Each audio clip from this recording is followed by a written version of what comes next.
Hello, I'm Andrew, and this is a Traveller's Guide to China, City Guides. And I lived and worked in China for a number of years and travelled around the country, and in this series I'm going to show you my experience of travelling. Today we are looking at the city of Guilin, and if you like this video, press the thumbs up, subscribe to my channel for more videos, leave a comment below and switch on the subtitles. Guilin is a city in the Guangxi Zhuang autonomous region in the south of China, known for its karst rock formations and beautiful water landscapes. The name Guilin means osmanthus forest. This is an osmanthus tree. I went there in the spring, so the trees were not in flower, so I've had to use this stock photo. But if you go in the autumn, you will see all the osmanthus trees in flower, and the whole city has the smell of the osmanthus tree. Guilin has a humid subtropical climate with occasional monsoons, and the rainy season, when I was there, was between April and June. You can see the pavement shining in the rain and the trees hanging down over the pavement. This was my hotel room where I stayed, very comfortable, with a small river right outside the window. And my hotel was close to the Moon and Sun pagodas on Shanhu Lake. So this is a prominent feature of the centre of Guilin.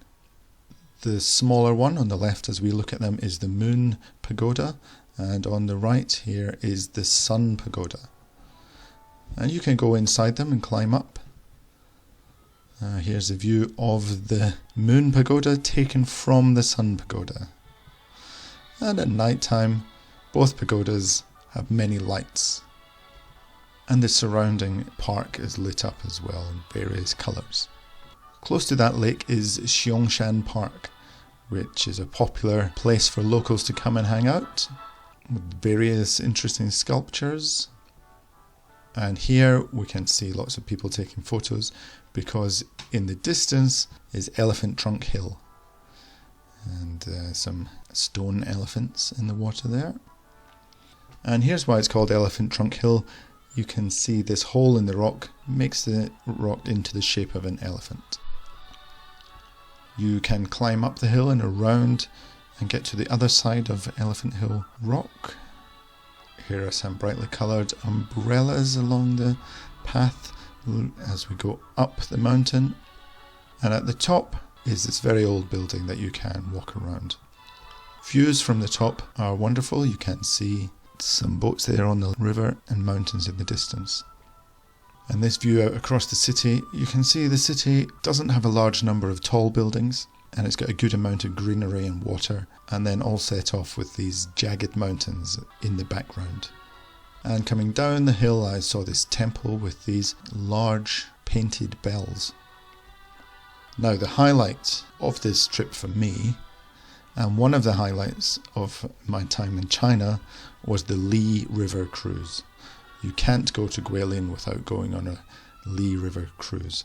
These are the cruising boats. Every 5 minutes or so a boat takes off going up the Li River.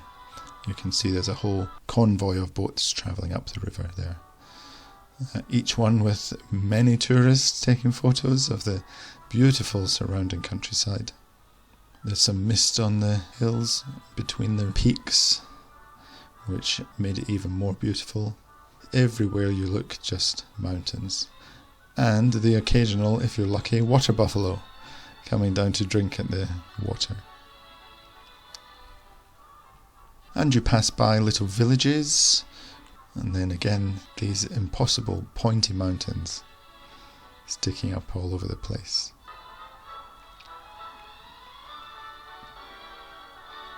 These mountains are featured on the back of the 20 yuan note, and of course it's compulsory to take a photo of the note with the mountains in the background. I think this is the place that the picture is based on. There is a saying in Chinese, 山水甲天下, which means Guilin's mountains and waters are the best under heaven. The cruise takes you up the Li River to Yangshuo County. Here we see an old cormorant fisherman, although this is mostly done for tourists now. And Yangshuo County has this touristy area. Narrow cobbled pedestrian streets filled with restaurants and souvenir shops. And then out into this beautiful view at the town square. Although to be fair, this is just set up for pictures. Those are not real lilies. And also usually included in the package, you can take one of these little boats and go on a tour around a village where the Zhuang minority people live. As you go along the river, there is entertainment provided, music and singing and dancing. This was our tour guide telling us what's going on. And here we are going into a tunnel. And some light at the end of the tunnel. And there we are. So we're quite far from the city now, and it's very quiet and peaceful and unspoiled around here. The next place I went to was the rice terraces at Longshan, or Longji. This was a couple of hours on the minibus from the city centre out into the countryside, and this is another place where minority groups live and farm the lands. Here I thought this was nice. This is the village dancing ground, a place for dancing and singing. The houses are built on quite steep mountainsides and places, and you can see this one has stilts to keep it level. There are cable cars that you can take to the top, but I chose to just climb up. Although there is a map, it's not very accurate and there aren't signs, and you just go up little pathways like this one. As long as you're heading upwards, you're probably going in the right direction.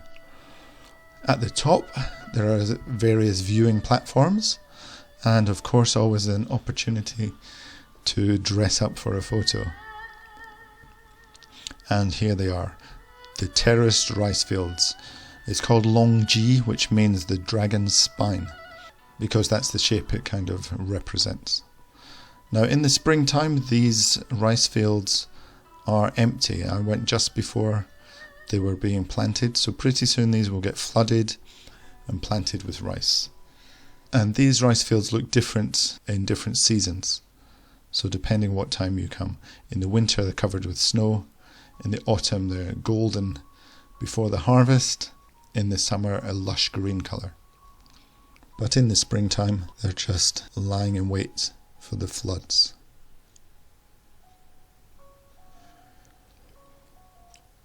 Back in the city, and the next place I went to was Rongshanhu Scenic Area.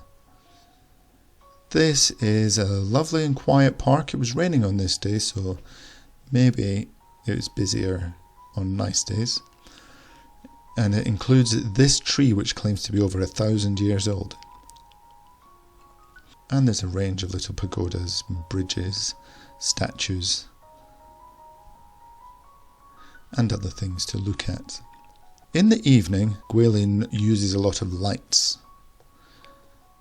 and the opposite bank of the river is lit up in red here. All the trees and bushes glowing red. Bridges are covered in bright neon lights. And this area of the old city wall that still stands lit up as well. And night shopping in the night market, of course.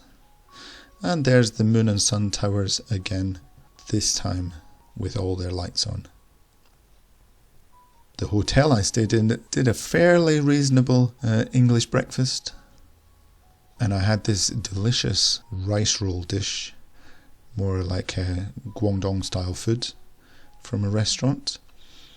It's almost like lasagna but made from rice, rolled up with meat and mushrooms and vegetables, in a slightly sweet soy sauce. One restaurant I went to served this potato dish, which was rather strange. Had pineapple and cheese on it and way too much of this creamy sauce. But they did do Long Island iced tea cocktails in this jam jar glass.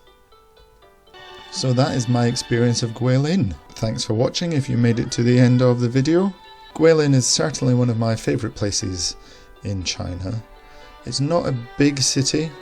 You can see a lot of things in a short time, but it was definitely one of my highlights and somewhere I would thoroughly recommend visiting.